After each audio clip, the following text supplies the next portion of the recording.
So welcome everyone once more to the informational webinar on supporting adjunct faculty research-based recommendations. So without further ado, today we are joined by Dr. Van Davis, who is the Chief Strategy Officer at WCET, as well as the Service Design and Strategy Officer at Every Learner Everywhere, Dr. Abby McGuire, who's the Director of Research at the OLC, and Dr. Nicole Weber, who's the Associate Vice President of Learning at the OLC. I know they have a fantastic presentation prepared for you all today. Excuse me. So at this time, I'm going to stop sharing and hand the mic over to them to help get us started. The floor is all yours. All right. Thank you so much, Caitlin, and thank you for everyone for joining us today. I think what we'll get started is just telling you a little bit about ourselves. So my name is Nicole Weber, and I'm the Associate Vice President of Learning here at the Online Learning Consortium. I've been at the Online Learning Consortium just for over a year now, and I think that this topic is near and dear to my heart because before coming to the OLC, I was an adjunct myself. So at OLC, I get the wonderful opportunity to work across the organization and with great partners like WCET and the Every Learner Everywhere network on research and publications that support individuals and institutions as they really work to advance the quality of their teaching and learning experiences. So I'm excited to be here today. I'll turn things over to Abby. Hello, everyone. Thank you so much for joining us today. We're so excited to share these study findings with you. As Nicole said, this is a topic that's really near and dear to our hearts, just given our position in higher education and given the importance of student success and student learning. And we really believe that one way we can accomplish that is through the support of online adjunct faculty. So our recommendations today will really highlight that. I'm Abby McGuire. I'm the Director of Research at the OLC. So I work really closely with Nicole. I work across our studies and publications. So we do a number of studies with through different partnerships on all kinds of different topics. So we really have our finger on the pulse of what's happening with online education, and excited to share that with you. And good morning or good afternoon, depending upon which time zone you're in. My name is Van Davis. I am the Service Design and Strategy Officer for Every Learner Everywhere, but also the Chief Strategy Officer for WCET. And we are really excited, as Nicole and Abby have said, to share this research findings with you, our recommendations for how institutions can best support online adjunct faculty, as well as what's going on in the field. And we are particularly grateful for the financial support from Every Learner Everywhere to be able to do this research, which will result in both a white paper with the research findings as well as a playbook for how institutions can best support online adjunct faculty. So thank you for joining us this morning or this afternoon.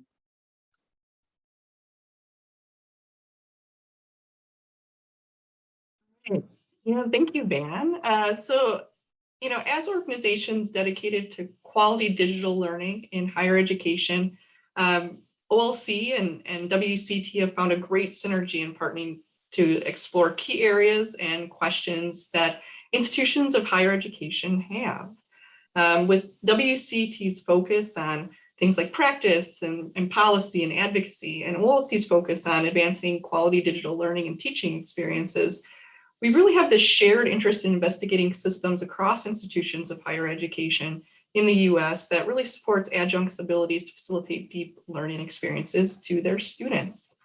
So like Van said, with the support of Every Learner Everywhere, which Every Learner Everywhere, or we call them ELE is their acronym. In higher education, we have a lot of acronyms, right? So ELE is a network of 12 partner organizations, which OLC and WCET are a part of. And the organization really works to support the work that investigates and shares ideas that improve student outcomes through innovative teaching strategies, including both the adoption of tools and different practices.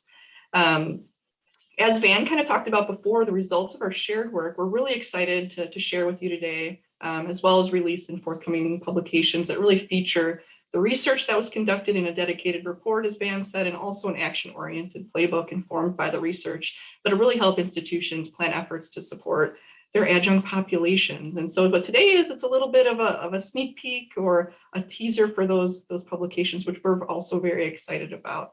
So with that, I'll turn things back over to Abby to talk a little bit more about the study, as well as why it's important in this time and space that we find ourselves in. Over to you, Abby. Thank you, Nicole.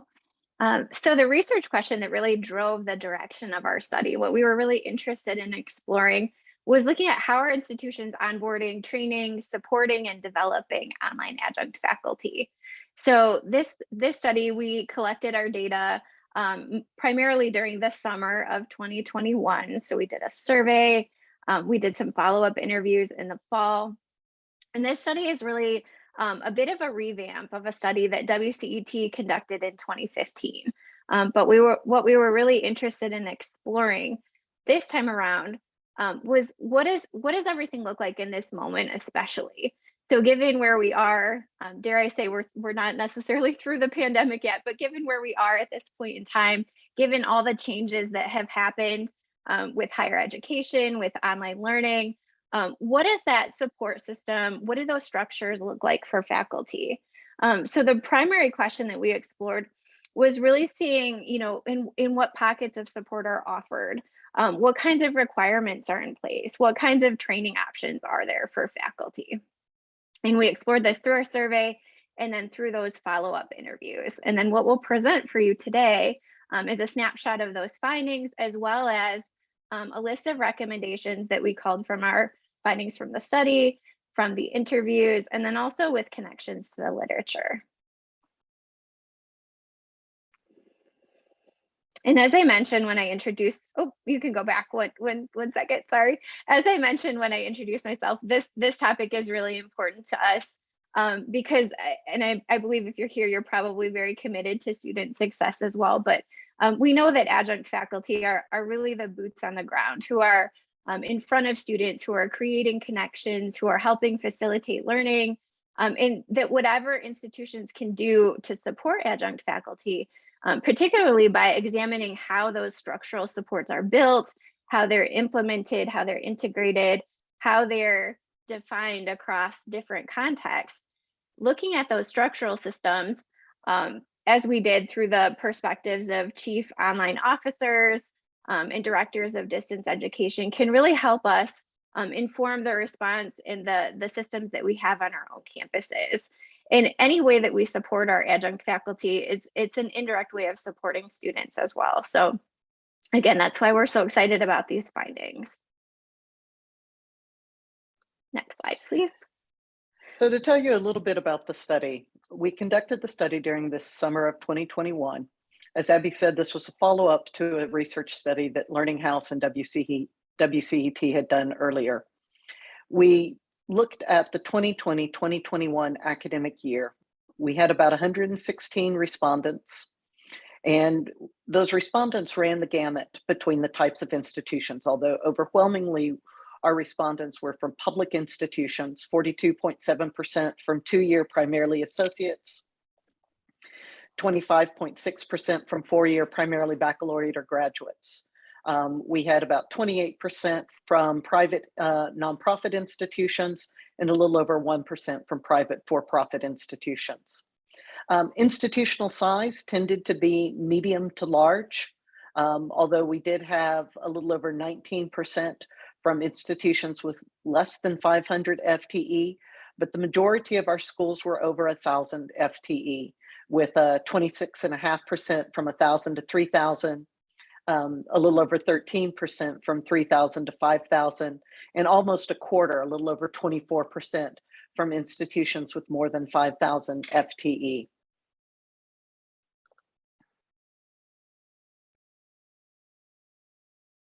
So we thought it was important to highlight the definitions that we used just to situate the context of the study. So here on this very word-heavy slide, you can see an overview of how we defined various courses in a variety of modalities.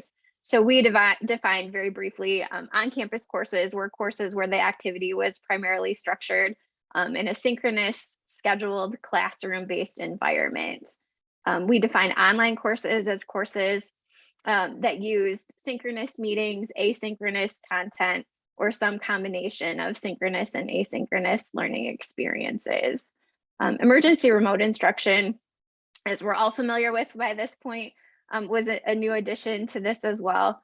And we define that as the temporary shift. So the the sort of emergency planning that happened, the unintentional design of courses that were abruptly shifted online. And we thought it was important to differentiate that between intentional, strategic, well-designed online learning experiences.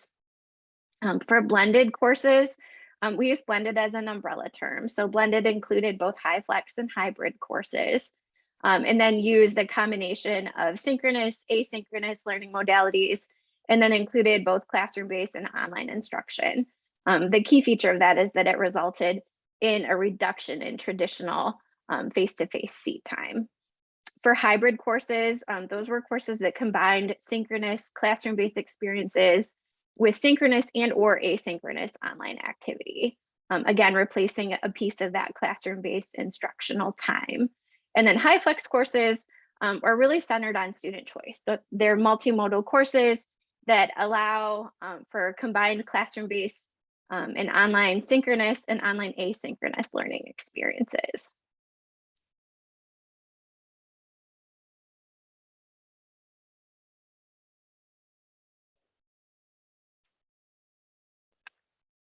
Dan, I think we lost your sound. There we go. Let me talk a few minutes here about the findings before we move into recommendations. And let me just quickly clarify, the 116 represented 116 different institutions. So we had 116 different institutions that responded to our survey. Those were primarily chief distance education officers, although some of them might have been provosts or vice presidents for academic affairs, but they were primarily the chief distance education officer. And one of the things that we were really interested in was to try to understand how 2020, 2021 had changed the use of online adjuncts. And what we found was, and this really should come as no surprise, given the volatility of everything that was happening in 2020 and 2021, what we found was that there was an increase. 47% of our respondents reported that there was an increase in the use of online adjunct faculty, whereas almost 43.5%, just a little over 43% said that that stayed the same. And not quite 10% said that there was a decrease actually in the use of online adjunct faculty. So what we found was that the use of online adjunct faculty had either increased or had remained stable during 2020, 2021. And undoubtedly the pandemic had something to do with that, we think. What we were also really interested in was how did the modality of the course impact the amount of training that online adjuncts received. And what we found was that when we looked at asynchronous online education, the amount of training that online adjuncts were receiving was actually pretty excellent. Almost 30.5% of our respondent institutions reported that 100% of their online adjuncts received training for asynchronous online delivery. And whenever we look at that 51 to 75% and 76 to 99% categories, what we see is really over half of online adjuncts were receiving, a significant number were receiving training for asynchronous online delivery.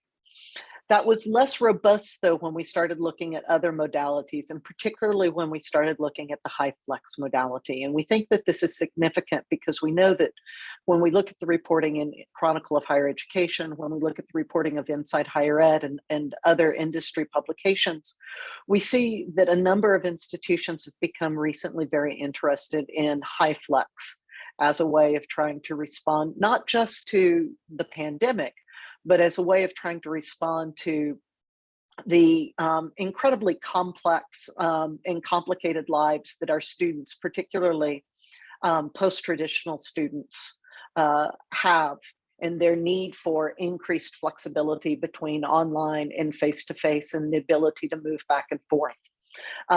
Disappointingly, though, what we saw was that there were really very few online adjunct faculty that received training in high flex pedagogical methods. And we think that this is significant because we know that those high flex classrooms really do require a unique pedagogical skill set that is different than what we find in face-to-face instruction and is different even than what we necessarily find in traditional online asynchronous instruction. We also were really interested in what the requirements were, because it's one thing for professional development to be offered and available for online adjunct faculty. It's another thing for that to be required. And so we were very interested in understanding what the requirements were around professional development for online adjunct faculty.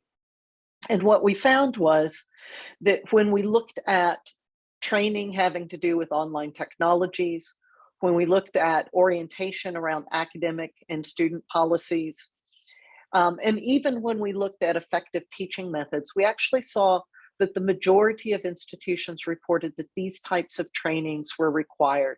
67.5% required training on online technologies. That would have been most likely around how to use the LMS and other online technologies that online instructors were leveraging.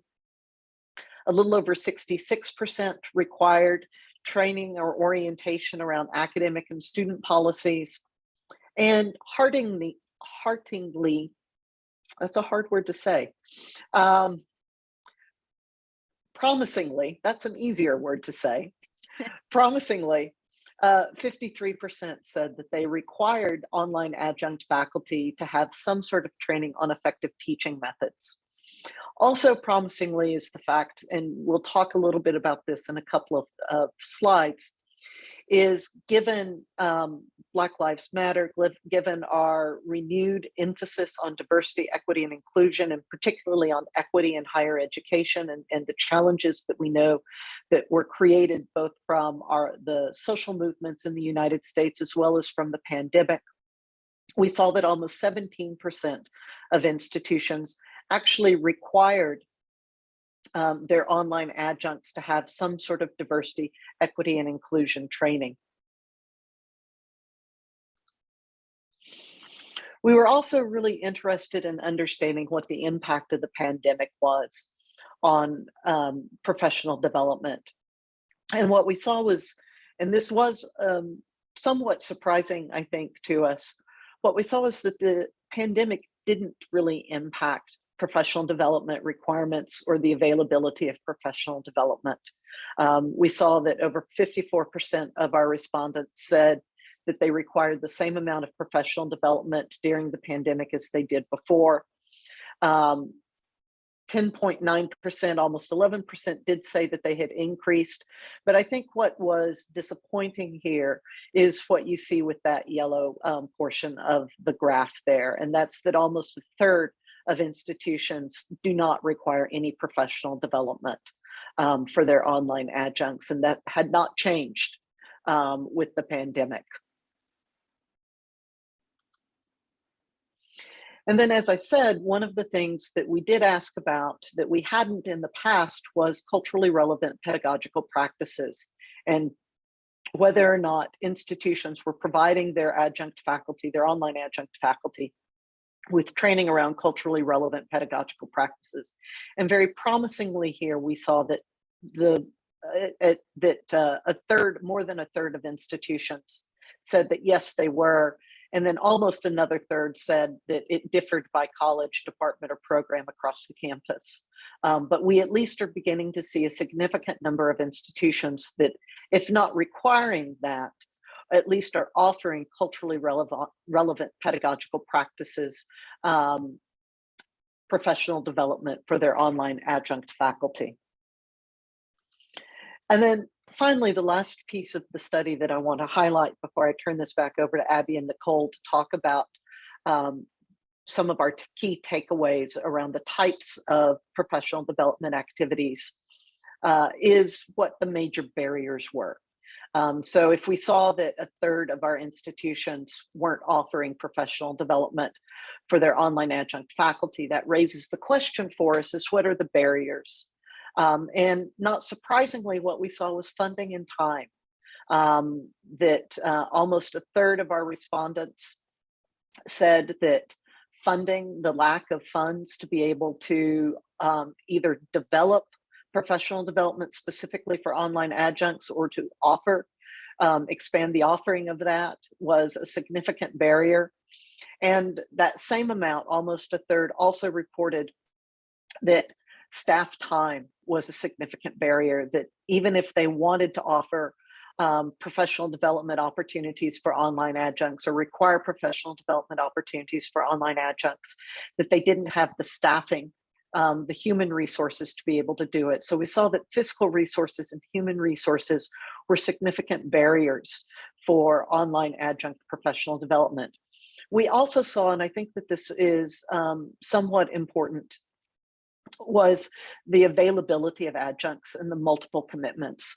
A number of respondents, both in open-ended questions on the survey as well as in follow-up interviews that we had with both respondents and non-respondents, talked about how they were mindful that many of their adjunct faculty had multiple commitments, whether that was teaching across multiple institutions or having a full-time job in addition to adjuncting, and that lack of availability was a significant barrier in being able to require or even offer professional development opportunities that online adjuncts were able to leverage. And with that, I'm going to turn it back over to Nicole and Abby to talk about the most effective pedagogical practices that online adjuncts are using. Great, thank you so much, Van.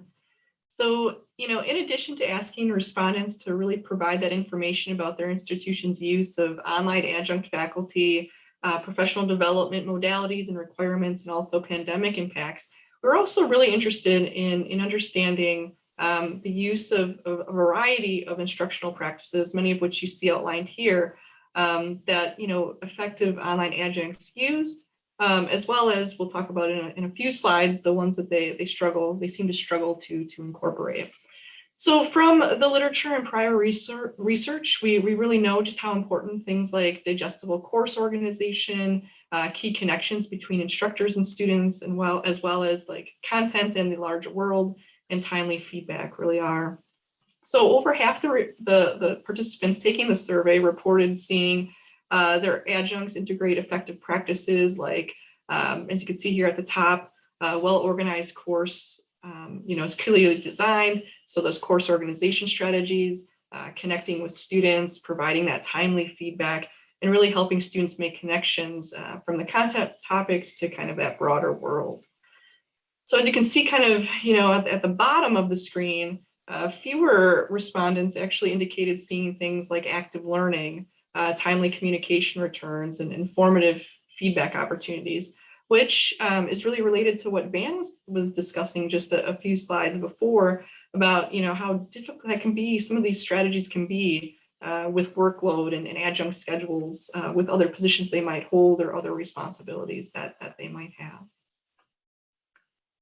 So now as we turn our attention more to kind of the ones that they have a little bit more challenging practices, interestingly, some of the teaching practices that respondents reported that online adjuncts struggle with really overlap with some very important effective practices and evidence-based teaching strategies, right?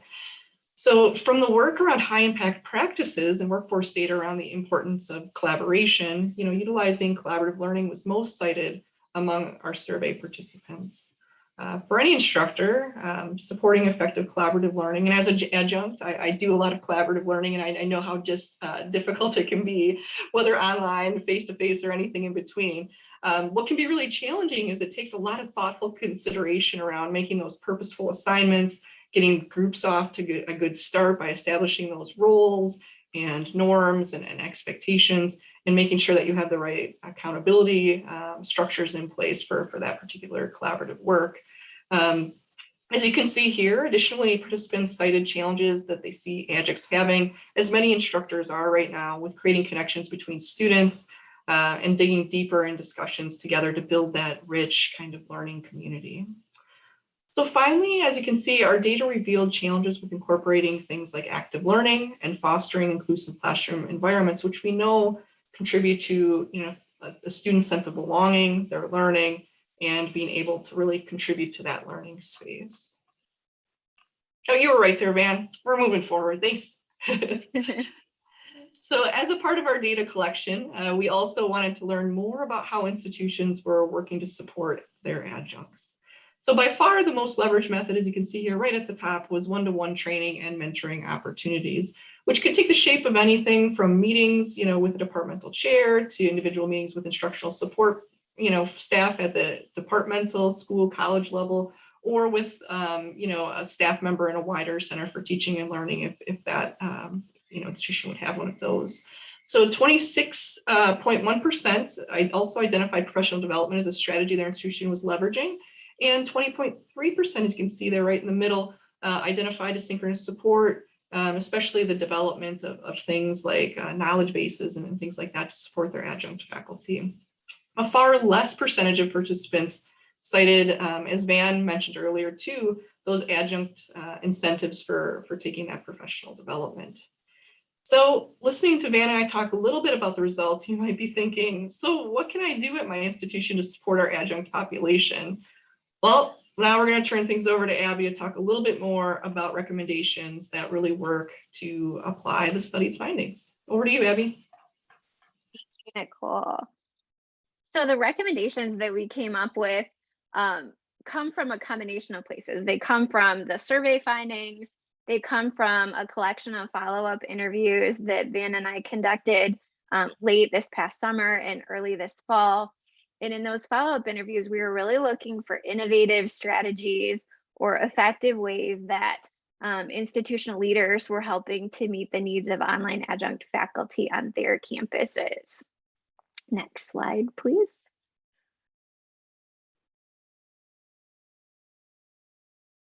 Can you advance the slide deck, please, Van? I thought I was advancing it. So. Oh, I'm sorry. Maybe my internet is being laggy. It could be on my end. Okay, it's there now. We'll make it work. So the series of recommendations that we present to you today is really something that we hope you can walk away with, that we hope that you can think about intentionally on your own campuses, to really think about this research in terms of what can you provide for structural supports. And as I'm watching the chat come along my screen, what really strikes me as I see some of your responses is the variety and the differences in the types of supports that you're offering, or the ways that you've learned which supports work. There were a couple of comments in there about mentoring, and that's really what our first recommendation to you today is about creating sustained and structured connections with adjunct faculty. So whether it's through one-on-one or small group mentoring programs, but it's really about providing connection to the institution, providing connection to other faculty, and providing connection to support. So the institutions that we examined and that emerged from the findings that were using these mentorship programs offered generally a combination of regularly scheduled meetings. They had as needed or ad hoc kinds of interactions. And then also they built in mechanisms to allow for feedback. So to allow for growth, to allow for the asking of questions. They essentially created a learning environment for online adjunct faculty. And I know that as we talked about earlier, the needs of online adjunct faculty, as Van was mentioning, many of them, as we know, have their professionals in the field, and they're teaching a class or two in addition to their other responsibilities, or they're teaching across 3 different campuses, or they're teaching multiple courses at multiple institutions. So being able to create those connections to really ensure that that support is there is one way that institutions can structurally provide that means for adjunct faculty to thrive. And then again, as we mentioned before, to help students to succeed. Next slide, please.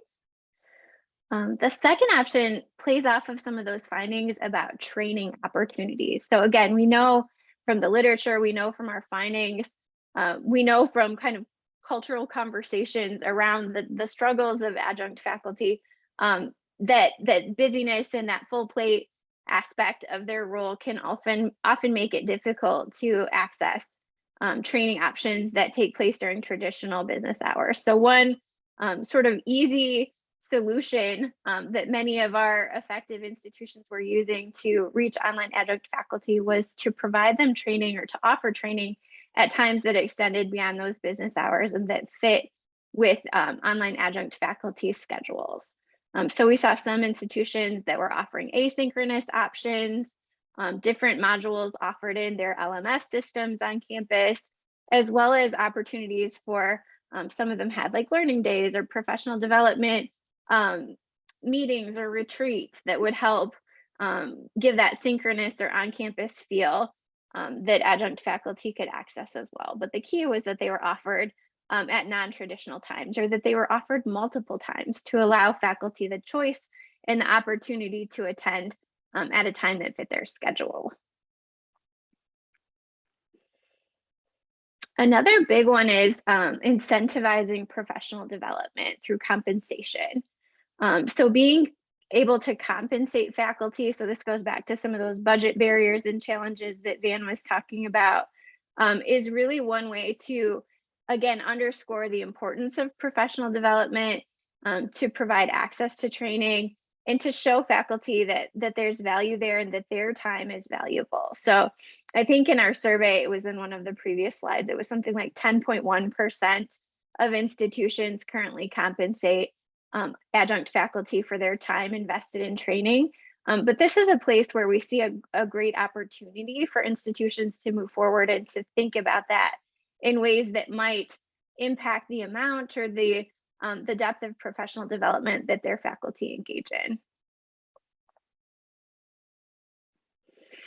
And this one is about tailoring training content to meet the top online adjunct faculty challenges. So Nicole walked you through those slides where we were discussing some of those top effective practices, some of those top challenges that faculty face. One of the most interesting parts of the survey as we were looking through the findings, so the top challenges question, we left an open-ended text box so that respondents could either select from some of the answers that we had provided, or they could provide their own when it came to challenges that faculty faced on their campus. And some of the most telling responses, so there were a handful of responses that caught my attention because the respondents, so the chief online officer, the director of distance education who had answered the question, said that they didn't have enough data to answer the question. And the more I thought about that, the more telling I thought that was. Like, how interesting is that at highlighting an opportunity to do some backyard research on your campus to find out what those challenges are. So on this slide, you see the top challenges that we found through our research. So collaborative learning, creating connections between students, facilitating group discussion, active learning, inclusive classroom, culturally relevant teaching. So those are some of the things that came out through the aggregate data. But what an opportunity for you here as leaders, for you as educators, to do your own research and to see what some of those challenges are on your campus, and then to tailor the training opportunities for your faculty based on some of the challenges that they're actually articulating and that they're actually seeing in their classrooms and facing in their day-to-day responsibilities as educators. I think that's one of the biggest ones, or that's one of my favorite findings, is being able to really, but I love digging into the data, so no surprises there. But I think that that's a ripe opportunity that's worth highlighting. And then finally, through those interviews and through the literature, we also found evidence that providing recognition for exemplary online adjunct faculty who are using these effective practices, who are, helping support their students, who are really making a difference in the classroom, can provide all the difference to make that success continue. So acknowledging those successes, either through formal means, so whether you have formal awards or some kind of recognition, or even informal recognition through emails, calls, thank yous, but some kind of acknowledgement that what they're doing matters, and that the work they're doing is important to the institution, and that it's important to students. Because I think sometimes it can be really easy to be overlooked because but at the same time, it's a very essential piece of what helps an institution serve their students. So we should be very explicit in our recommendations in those areas as well.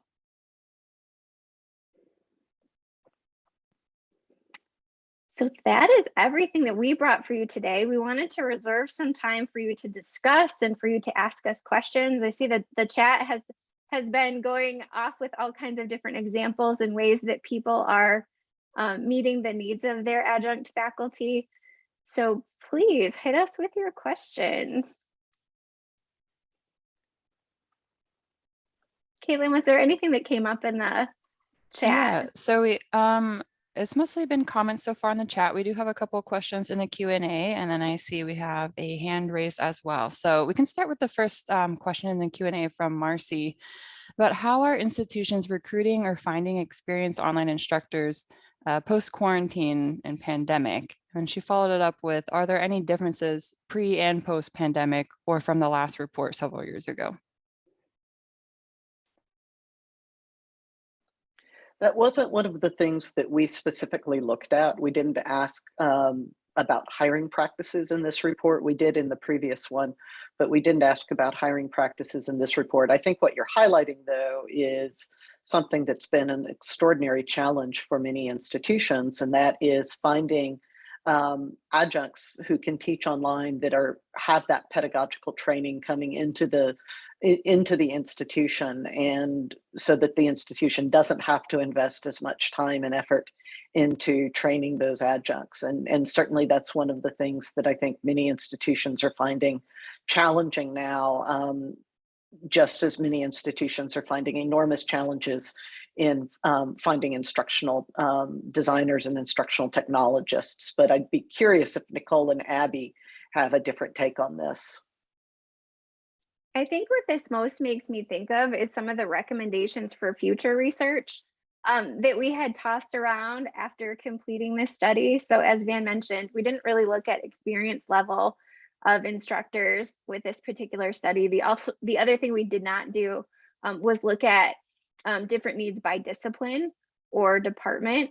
So for future research, if this is a topic that's of interest to any of you, I would encourage you to explore some of those aspects or to pull together some findings or some research that can explore some of those nuances that we weren't able to do here. Because again, this one was about connecting with chief online officers and directors of distance education. So we had more of an aerial view of the institution as a whole versus some of those more specific things.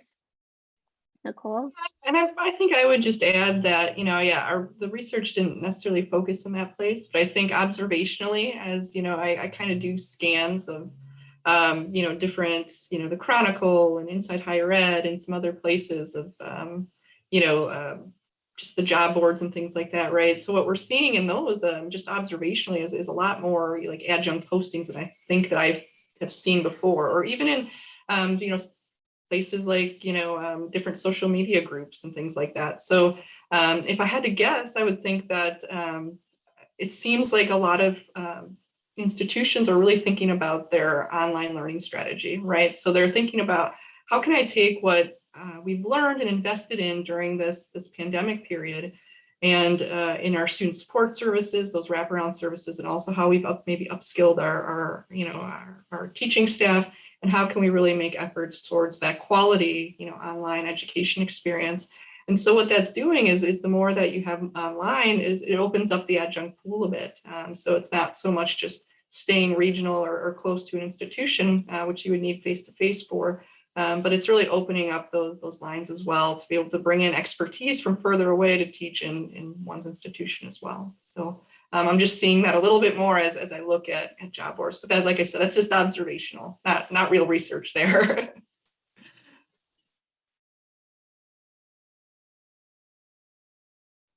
All right, so moving along to our next question. Was there data gathered around student persistence and retention based on online courses taught by non-DE trained adjuncts versus those same courses taught online by DE trained faculty?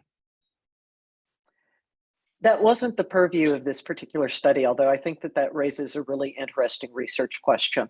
What we were doing was, as Abby had said, we were taking sort of that 10,000 foot view and talking to the directors of distance learning, chief online officers, rather than looking at actually student outcomes. But I think that what you lay out there of research that would look at student outcomes for online adjuncts that have training versus online adjuncts without that distance education training would be a wonderful research study and would be a fantastic dissertation for somebody if any of you are in EDD programs fishing around for a dissertation topic.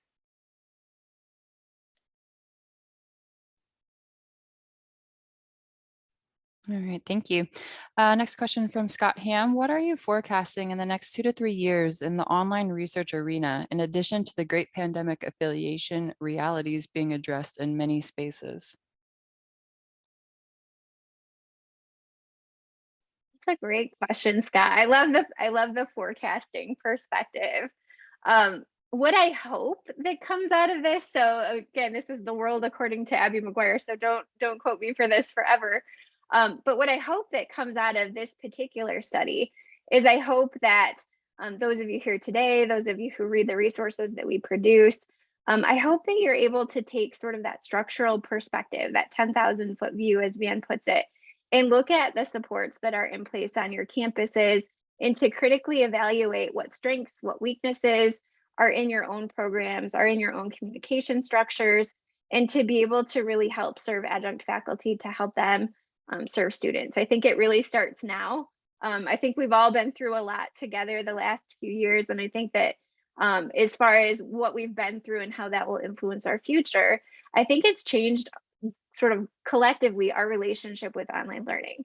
Our view of the importance of intentionality, of making strategic design choices and decisions with regard to the way that we reach our learners. And I think a really big part of that is the way that we support the people who are in the classroom. So I don't know if my forecast is correct, but what I hope that we see is a greater emphasis on adjunct faculty support to really help to make that a reality. Just, I think, jumping off of that a little bit, Abby, I think one of the things where we need some professional development is for the same reason, Abby went through the list of how, we manage expectation in the survey around modalities. We fully acknowledge that on campuses across the US and beyond globally, that people are taking their own spins on what those modalities are called and how they're putting them together. So I think one of the things that we really need to focus on too in research and professional development, and it all goes together, right, is really digging into the effective practices of the different modalities that are emerging, and really making sure that our faculty, whether tenure track or adjunct, are fully prepared to be able to do those modalities and really create those deep learning experiences for students, no matter the modality. And I think what I would add to what Nicole just said is really what I hope we see happen in the next 2 to 3 years is having a better understanding of which of those modalities are effective for which particular disaggregated student groups. We know that all students are not the same. And if we could get better insight into, are there certain modalities or are there certain practices within modalities that are particularly effective for different student groups to begin to move more towards individualized student instruction, I think that would be wonderful and really would begin to move us towards that improved student success, which is what this is at the end of the day all about, is improving the learning outcomes and the success of students. Great, thank you for those responses. That ties nicely into the next question about ultimately the goal is supporting strong adjunct faculty for those student outcomes. And the question is, do you have recommendations for which challenges faced by adjunct faculty, if they've been addressed, are most likely to make improvements in student learning?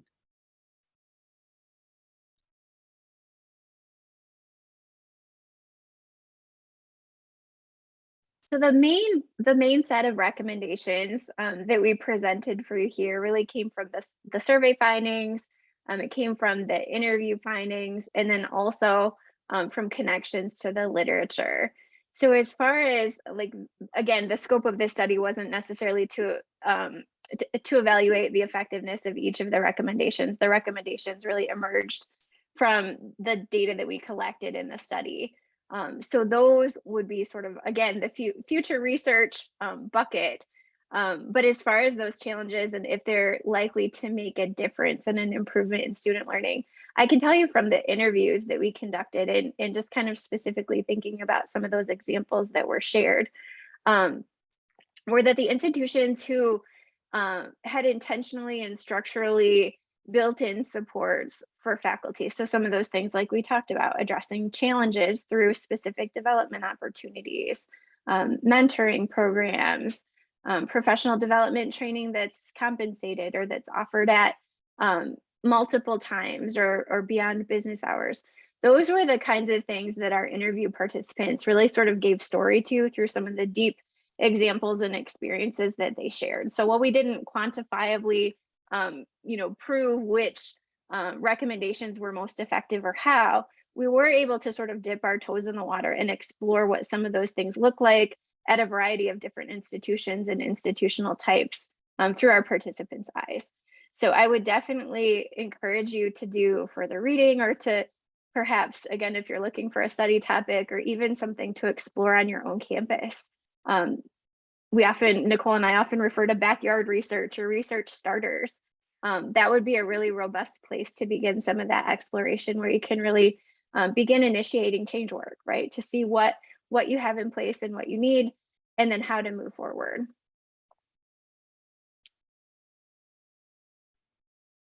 Great, thank you, Abby. This next question from Jamie. Abby, I think you hit on a couple of key pieces here, but Jamie asks, this may include time commitments, but we offer a lot of training, but not a lot of adjuncts take advantage of it or are unaware because they don't use their school email. How do we get them to come besides evenings and weekends? And Abby, you had just mentioned things like compensation and multiple days and times. Just wondering if there's any other suggestions, maybe our attendees as well. If you have any suggestions, please feel free to pop them in the chat. Yeah, I think, Caitlin, something that comes to top of mind is really thinking about at your institution, where are adjunct faculty coming through and what's their entry, what's their gateway, who is their connecting piece, to the institution and their work. And, it can be different at every institution. So really finding and understanding that pathway for adjuncts is important. I know I could speak from my past adjunct work, it's the department chair. So in cases like that, you might investigate really making sure that you're letting the department chairs really know particularly about, what the different opportunities are for their adjunct faculty to get up to speed on both technology and pedagogy and everything in between. So I think really doing that. And so I think it's an awareness thing. I think it's also, as Abby and Van both have been talking about, it's a little bit about the flexibility of offerings too, which I know Abby mentioned a little bit as well. And also thinking about, leveraging different modalities and really using it almost as a model to do some teaching about some effective practices, but also giving some of that flexibility to folks through different ways that we might not have, thought about instructional development before around self-paced opportunities and things like that.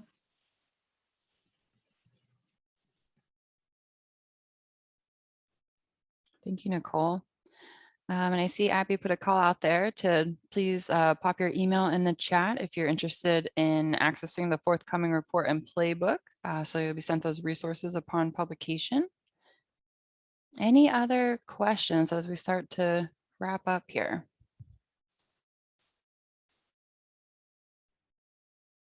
Well, if nobody has some questions, I have, a question, I think, for Van and Abby, since you've done such a great job with a lot of the data. If folks were really having nothing in place, what would you recommend for them to really get started with supporting their adjunct faculty? I'm going to use this as an opportunity for a teaser for our forthcoming playbook. There you go. Shameless self-promotion, fully disclosed. How's that? But that will be the subject of the playbook that we'll release. It will release June 1st as our tentative publication deadline, and it will really highlight some of those strategies and ways in which people can use to get started. So thinking about the recommendations that we have, and again, digging into some of that interview data is really the hallmark of the playbook. If you're on your own campus and looking at some of those recommendations or thinking about it intentionally, again, I think is really the first step. So you're here today, you're thinking about it in a structural and significant way. And I think that's what I most gathered from the interviews that I conducted, was that the conversation almost served as a way for the participants, so the chief online officer, the director of distance education, to take that aerial view of what online adjunct faculty support looks like on their campus. So I think number one, like before the playbook comes out and you can read it, that's what I would get started with in the interim, is really trying to get that landscape analysis of your own campus, of what you have in place, of what's going on. The other thing, you're here today, you're doing this. So there are all kinds of emails in the chat. There are all kinds of names and introductions. So LinkedIn friend some of these people, make some connections today. If someone is doing an interesting strategy that you think might be beneficial on your campus, learn more about it. So just do some boots on the ground legwork and talk to others and do some exploration, some informal kinds of research where you immerse yourself in what some of those really effective practices are. Or, how do you start a mentorship program? Or how do you, like the piece of the question we just answered, how do you require that faculty check their student or institutional emails? Those are the kinds of things that you can ask your colleagues and rely on for support that you can't necessarily get by reading a research article or reading a study. So to get started, I would encourage you to look at your own campus, and then also to branch out and to look at what others are doing as well. And then, of course, we know a lot through research. So whether it's research you conduct on your own campus, or whether it's research that you access, published research or conference presentations or webinar trainings like this, just continue to seek that out and to immerse yourself in it, because that's really how you develop a level of expertise that will help you to operationalize these things. So it's not just about gaining the knowledge or learning the strategies, but it's really about that change in perspective and the application of those pieces. So thinking about that is a really thoughtful way to move forward with it, to take what you learned today and then to apply it and to continue thinking about it. I think for me, one of the most promising practices is looking at ways to incentivize online adjuncts to be able to participate. And that's also probably one of, to be quite frank, probably one of the most difficult to do, because of the fiscal and human resource challenges that many institutions have. I think that, one of the things that we have seen happen coming out of COVID is that the federal COVID relief funds have been used by many institutions to augment their professional development. And that's been one way to begin to get beyond those fiscal and those human resources to be able to offer more professional development opportunities for everyone, but especially for online adjuncts. And we heard that in some of the interviews where we had institutions that had leveraged the COVID federal relief funds for professional development and had specifically included their online adjuncts. I would say out there that there is still federal COVID relief funds are still available. There's an appallingly large amount of those funds that have gone untapped. And so you might check to see if your university has fully leveraged their ability to utilize those funds. And if not, suggest that you do so focusing on professional development. But finding ways, whether it's monetarily or other ways, to incentivize online adjuncts to be able to take those opportunities, I think is really significant. It's unfortunately probably the most challenging of those methods, though.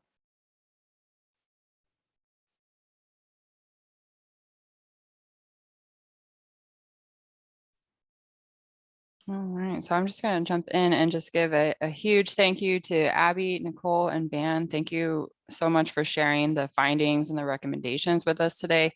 Thank you to all our attendees for sharing your own perspectives in the chat. That's been very helpful. I'd just like to verbalize for the benefit of the recording. If you weren't able to attend live and you're watching this recording back and would like to receive access to the forthcoming report and the playbook, you can send an email to research@onlinelearning-c.org. And just a reminder, everyone that was registered will receive the recording link and a link to the slides tomorrow afternoon. So thank you again, and hope everyone has a fantastic rest of their day. Thank you